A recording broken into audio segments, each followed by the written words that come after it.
అక్కడి మట్టి మహిమాన్వితం, నీరు బ్రహ్మజలం, ప్రకృతి ప్రణవనాదం.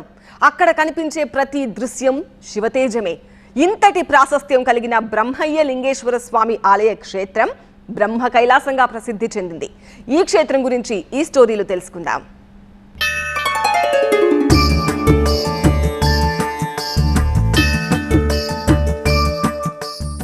విజయవాడకు అతి సమీపంలో ఉన్న ప్రదేశమది. ఎత్తైన శివలింగాలపురం కొండపై బ్రహ్మలింగేశ్వరుడు కొలువై ఉన్నాడు.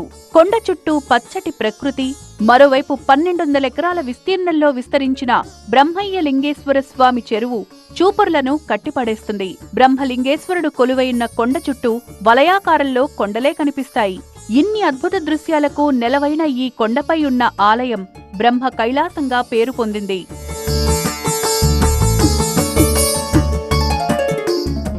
ఘనమైన చారిత్రక నేపథ్యం ఉన్న ఈ ఆలయాన్ని కాలగమనంలో శిథిలం కాగా అనేక రాజవంశాలు పునరుద్ధరించాయి. చివరిగా పల్లవ రాజైన నాగదేవరాజు ఈ ఆలయాన్ని పునరుద్ధరించారని తెలుస్తోంది. శ్రీకృష్ణదేవరాయలు సైతం ఆలయాన్ని సందర్శించాడని చరిత్ర చెప్తోంది. పల్లవరాజుల అనంతరం ఈ క్షేత్రం ఆలనా పాలనా చూసేవారు లేకపోవడంతో ఆలయం క్రమంగా శిథిలమైంది. కొండ చుట్టూ చెట్లు పెరిగి అడవిగా మారడంతో పైకెక్కడానికి దారులు మూసుకుపోయాయి.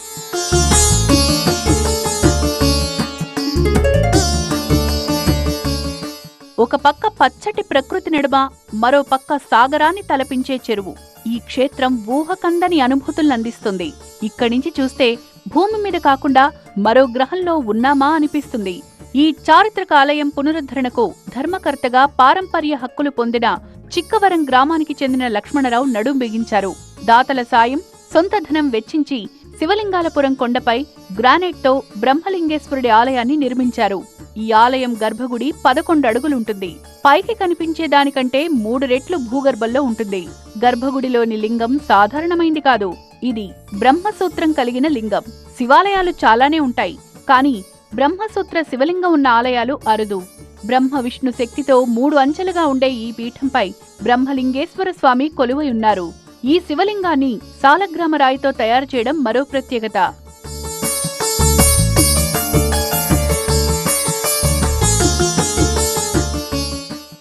ప్రాచీన బ్రహ్మయ్య లింగేశ్వర స్వామి ఆలయాన్ని చేరుకోవాలంటే ఘాటు మార్గంలో 3 కొండల మీదుగా ప్రయాణించాల్సి ఉంటుంది.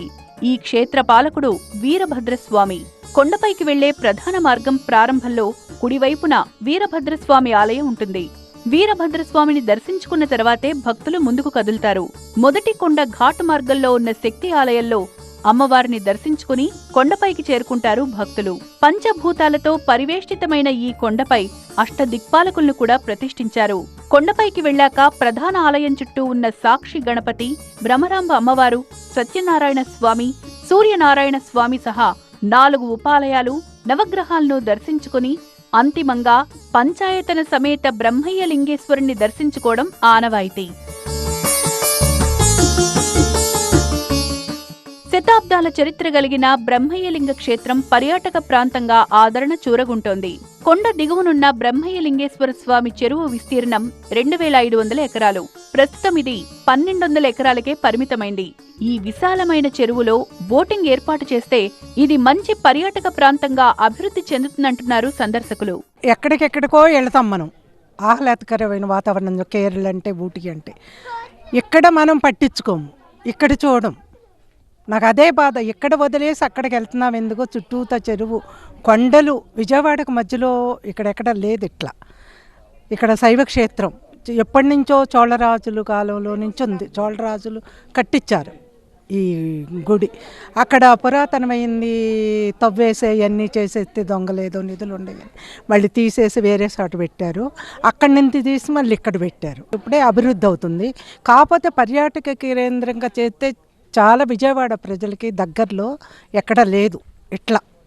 ఇలాంటి వాతావరణం చాలా బాగుంటుంది. రోడ్లు అభివృద్ధి చేసి ఇక్కడ గుడి కూడా ప్రసిద్ధి చేస్తే బాగుంటుందని మా అభిప్రాయం. బ్రహ్మలింగం చెరువు అంటే మత్స్యకారులు చాలామంది ఉపాధి పొందుతారు అక్కడ. ఈ బ్రహ్మలింగం చెరువు దగ్గర నుంచి పైకి రావాలంటే 5 కిలోమీటర్ల దూరం రావాల్సిందే. ఒకప్పుడైతే నడిచే వచ్చేవారు. ఇప్పుడు ఈ 5-6 నెలల నుంచి కూడా రోడ్లు వేసి, మట్టి రోడ్లే వేశారు. మట్టి రోడ్లు వేసారు, కార్లు వస్తున్నాయి, కానీ మెయిన్ రోడ్డు పడలేదు. అట్లా అసౌకర్యంగానే వస్తూ ఉండారు. బ్రహ్మలింగం చెరువు 2500 ఎకరాలు విస్తీర్ణంలో ఉంది సార్. అది ఎప్పుడో 5వ శతాబ్దంలో శాతవాహనుల కాలంలో ఉన్న చెరువు ఇది. చోళరాజులు ఉన్నప్పుడు చెరువు ఇది. అప్పటి నుంచి కూడా అభివృద్ధికి నోసుకోల. ఇప్పుడు ఈ మధ్యకాలంలో మత్స్యకారులతోటి కలకలలాడుతూ ఉంటుంది చెరువు. ఎప్పుడు మంగళవారం నుంచి ఆదివారం వరకు మత్స్యకారులు అక్కడే నివసిస్తూ ఉంటారు. మాది నూజివీడు మండలం పాత రావిసర్లండి. అక్కడి నుంచి వచ్చాము. ఇది గుడి చాలా బాగుంటుంది. దాన్ని డెవలప్ లేక ఇంతవరకు బ్రహ్మలింగం చెరువు అని ఒక 2000 ఎకరం ఉంటుందండి. పురాతనం నుంచి ఉంటుంది. దాంట్లో ఇప్పుడు చెరువు గండిపడి పోతా ఉంటే ఒక బ్రహ్మయ్య లింగమ్మ అని ఉండేవాళ్ళంట. వాళ్ళు పిల్లలు లేనోళ్ళు వాళ్ళని ఏంటి అని అడిగితే ఒక గండిలో వాళ్ళని పెట్టి పూడ్చి చేశారు గండి. ఇకప్పటి నుంచి కాస్తే గండి బ్రహ్మలింగ చెరువు అని పేరు పడిపోయి, కాకపోతే గుడి ఎప్పటి నుంచో బాగా ఇదిగా ఉంటుంది. మనం ఎక్కడికెక్కడికో వెళ్తున్నాం కానీ దగ్గర ఉండడానికి మాత్రం బాగా చేసుకోలేకపోతున్నాం. ఈ ఎమ్మెల్యేలు కానీ మినిస్టర్లు కానీ దీన్ని డెవలప్ చేసి రావడానికి మెయిన్ రోడ్డు అండి.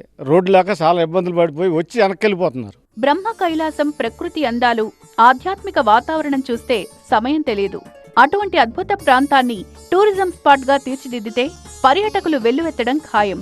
ఇందుకు ప్రభుత్వం తనవంతుగా తోడ్పాటు అందించాల్సి ఉంటుంది.